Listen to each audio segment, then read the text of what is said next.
है वो किसी किसी का काम है। Very few people have started to think कि इस प्रॉब्लम का हल निकालना चाहिए। एक वीडियो भी मैंने देखी, and this happened to me, काफी पहले की बात है कि I was going on a road, और रोड के दरमियान में एक पत्थर पड़ा हुआ था। It was a bigger than, जो ब्रिक ईंट होती है, ईंट से वो बड़ा था। मुझे बड़ा करीब जाके नजर आया और बड़ी मुश्किल से मैंने बचाया, और बचा के मैंने आगे निकला। लेकिन साथ ही मेरे जहन में ख्याल आया, मैंने ब्रेक दबाई और गाड़ी रोक ली।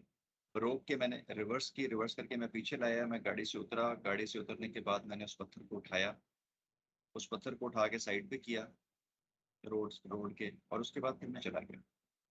ये सारा करने का मकसद क्या था? दैट पत्थर was a problem. It it was creating a problem for everybody commuting in that area. अभी अगर उस पत्थर को ना उठाता तो हो सकता है कोई गाड़ी टकराती, उसका नुकसान हो जाता, कोई एक्सीडेंट हो जाता, आमने सामने टकरा जाते आपस में, जान का नुकसान हो जाता। ठीक है। तो वो प्रॉब्लम्स जो कि हमारी जिंदगी में आती हैं बहुत सारी, और इमीडिएटली हमारे सामने होती हैं, और उसका हम खुद फौरन हल निकाल सकते हैं। इस प्रोसेस को हम एक्शन रिसर्च कहते हैं। ठीक है। तो रिसर्च वो चीज है और वो प्रॉब्लम्स हैं जो कि सब देखते हैं, लेकिन उनके बारे में सोचता कोई कोई है। एल्बर्ट जैंट ने कहा था ये। आवाज आ रही है ना मेरी आप लोगों को? वालेकुम अस्सलाम सोनिया।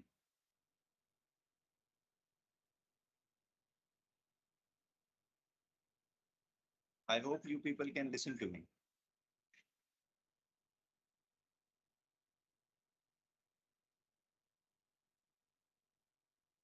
अच्छा जी।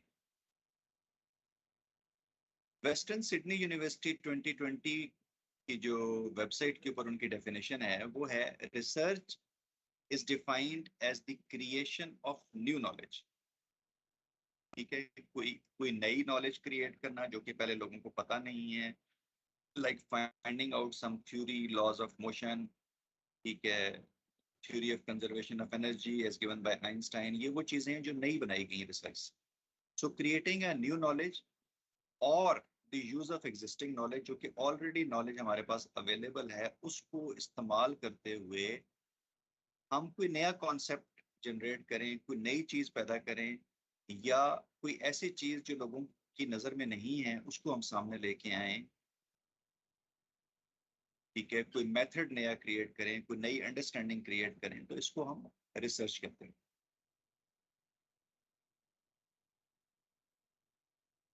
जनरल टाइप ऑफ रिसर्चेस कौन सी हैं? क्वालिटेटिव रिसर्च है, क्वांटिटेटिव रिसर्च है। Qualitative research it is often but not always longitudinal.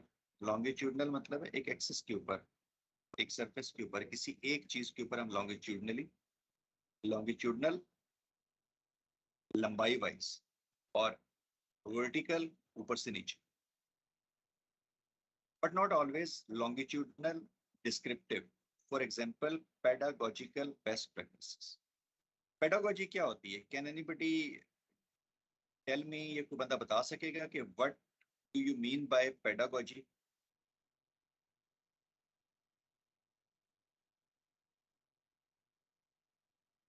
हाय फातिमा, अस्सलाम वालेकुम।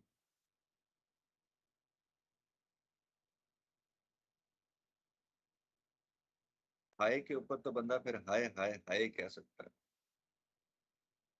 क्यों, क्या ख्याल है आप लोगों का?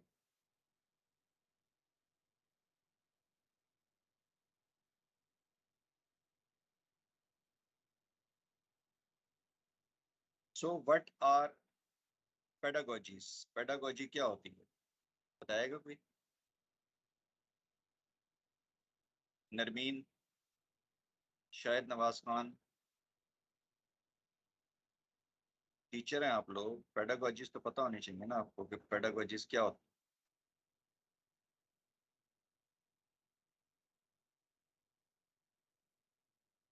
जी बिल्कुल, टीचिंग से रिलेटेड है, बट होती क्या है पेडागोजी, शगुफ्ता रानी?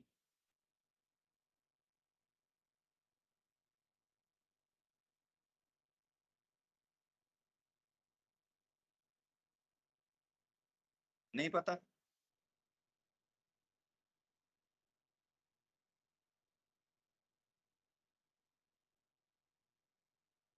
Anybody else?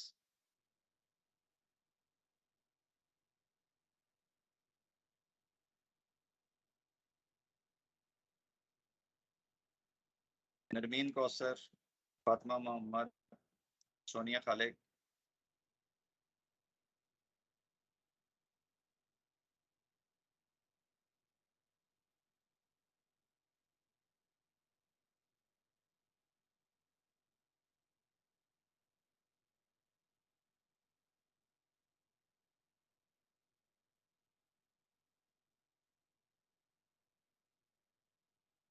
गूगल करके बताती हूँ कि क्या है ये, है ना सोनिया? ऐसा ही है ना? पेडागोजीज जो है ना, टीचिंग टेक्निक्स, टीचिंग प्रैक्टिसेस, जो हमारे पढ़ाने का अंदाज होता है, मुख्तलिफ मुख्तलिफ प्रैक्टिसेस होती हैं, उनको हम पेडागोजीज कहते हैं।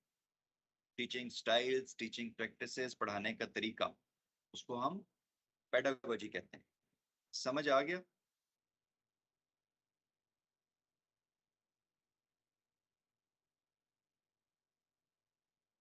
जी बिल्कुल शगुफ्ता रानी, ठीक कहा आपने।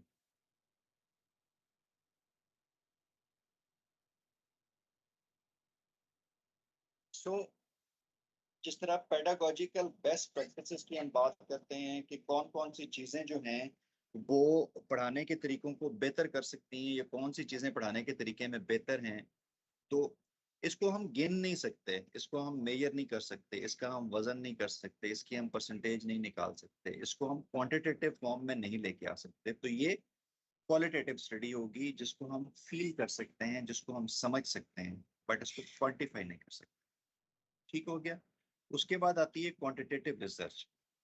Quantitative research is often but not always cross sectional. Cross sectional का मतलब होता है कि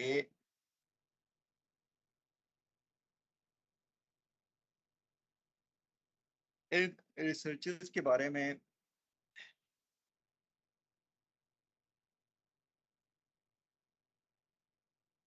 मैंने पहले पता नहीं पढ़ाया है या नहीं पढ़ाया है, या मैम सिमाब ने पढ़ाया होगा।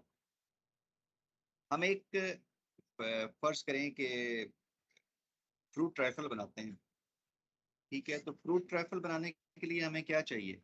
हमें एक अदद ट्रे चाहिए, टीप या बाउल चाहिए हमें, और हमें कस्टर्ड चाहिए, हमें दूध चाहिए, हमें केक के पीसेस चाहिए, हमें क्रीम चाहिए, हमें कुछ फ्रूट पंच चाहिए। ठीक है, उसके बाद कुछ फ्रूट के पीसेस चाहिए, कुछ टॉपिंग्स चाहिए। तो जब हम एक डीप ट्रे के अंदर नीचे हम कस्टर्ड ले करते हैं, कस्टर्ड बना के उसके बाद फिर ऊपर केक रखते हैं, केक के ऊपर फिर कस्टर्ड डालते हैं, फिर फ्रूट की एक लेयर डालते हैं, उसके बाद फिर कस्टर्ड डालते हैं, उसके ऊपर केले के पीसेस हमने जो है बहुत सारे रख के डाल दिए, फिर हमने कस्टर्ड की एक लेयर डाली, उसके बाद हमने ऊपर फिर क्रीम डाली, और क्रीम डालने के बाद हमने ऊपर टॉपिंग कर दी इसकी। तो ये फ्रूट ट्राइफल जो है ये तैयार हो गया हमारा। अभी अगर हम इसको छुरी से किसी एक साइड से एक पीस ऊपर से नीचे तक हम काट लें और उसको हम टेस्ट करें, तो उस पीस में जो कुछ होगा पूरे फ्रूट ट्राइफल में किसी जगह से भी हम पीस उठाएं तो वही होगा। तो इसका मतलब है कि वो जो क्रॉस सेक्शन हमने उस फ्रूट ट्राइफल को उठाया था, उसके जो कंटेंट्स थे, वो कंटेंट्स अगर हम ये कहें कि पूरे फ्रूट ट्राइफल में अगर हम यहाँ से हमें पता चल गया कि क्या क्या कंटेंट है, तो उसका मतलब है बाकी सारे में भी यही कंटेंट्स हैं। तो इसको हम क्रॉस सेक्शनल कहते हैं। ये इस तरह की रिसर्च को हम क्रॉस सेक्शनल कहते हैं कि किसी एक सेगमेंट को हम स्टडी कर लेते हैं और उसके बाद हम कहते हैं कि बाकी सेगमेंट्स भी जो हैं वो इसी के ऊपर बिहेव करते हैं। समझ आ गया?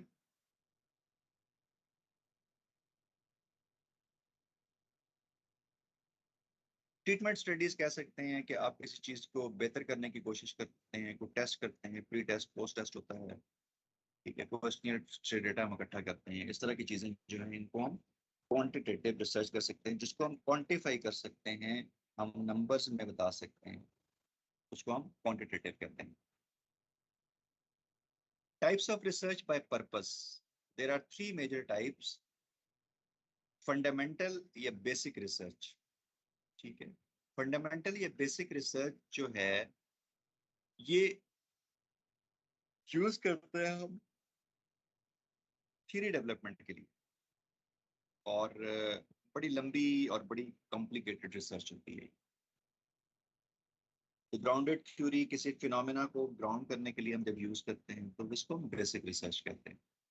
उसके बाद आती है अप्लाइड रिसर्च। अप्लाइड रिसर्च का मतलब है कि जो ऑलरेडी एग्जिस्टिंग नॉलेज या कोई थ्योरी अवेलेबल है हमारे पास, हम सिर्फ उसको कंफर्म करते हैं कि whether that theory is applicable to our scenario या यहाँ पर एप्लीकेबल नहीं है। ये कॉन्सेप्ट जो कि फलाने फलाने ने दिया था, क्या ये कॉन्सेप्ट हमारे यहाँ भी प्रिवेल करता है या प्रिवेल नहीं करता। तो इसको हम अप्लाइड रिसर्च कहते हैं। तो अप्लाइड रिसर्च जो है वो क्वालिटेटिव भी हो सकती है, क्वांटिटेटिव भी हो सकती है। उसके बाद आ जाती है action research.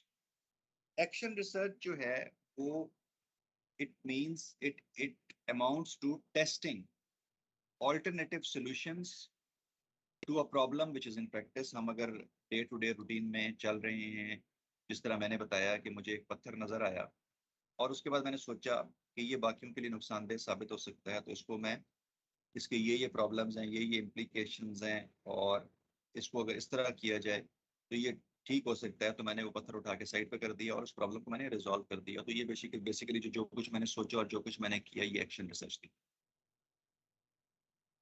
So basic research is the largest in its scope of study, because इसमें हमने थ्योरी बनानी है। अप्लाइड रिसर्च जो है वो लिमिटेड होती है किसी स्पेसिफिक थ्योरी और उसकी एप्लीकेशन में, और action research is only concern with the practical problem which somebody is facing, और वो खुद ही प्रॉब्लम को आइडेंटिफाई करता है और वो खुद ही उसके ऊपर रिसर्च करके उसका सोल्यूशन निकालता है। सो फार सो गुड, समझ आ गया यहाँ तक?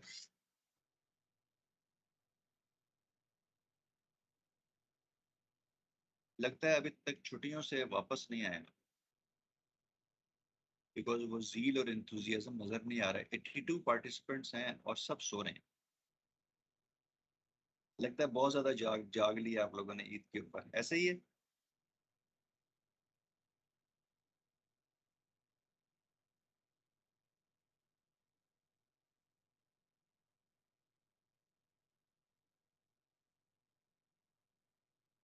बड़ी मेहरबानी फरनाज बलोच।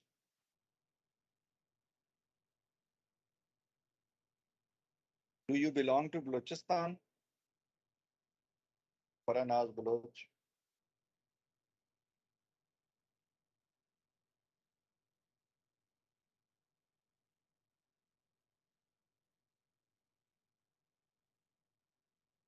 अच्छा, ठीक हो गया।